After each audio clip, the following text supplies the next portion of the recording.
Hello guys, in this video I will show you how to order physical Revolut card. So if you want a physical Revolut card ordered to your house, first open up the application, and if you don't have an account, you can sign up on the application pretty easily. We already have created a tutorial video on the channel. You can go to our channel and search for how to create Revolut account and learn how to create that account and sign up. Now after you create or sign into your account, you'll have to simply click on the card icon in the top right from this screen.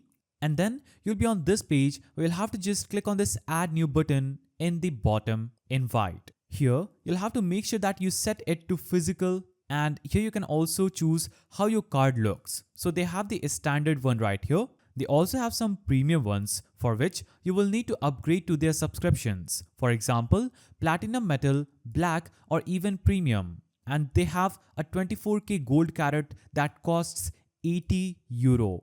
But for now, I will just get the standard card which will cost me $6. Here, you can add your own design to the card such as text, emojis, and then just go and click on the preview button. Here, you can add this personalization and it will cost you this much. So I'll just click on don't add now, and you can actually create the pin for your Revolt card. Then just go and click on the continue, and here simply enter your delivery address. So enter the delivery address where you want the card to be ordered to, and then click on the continue button. And you can actually go and pay for the card itself, and the delivery for the first card will be free. So that's how you order a physical Revolut card. If you found this video helpful, please don't forget to give it a thumbs up, and thanks for watching.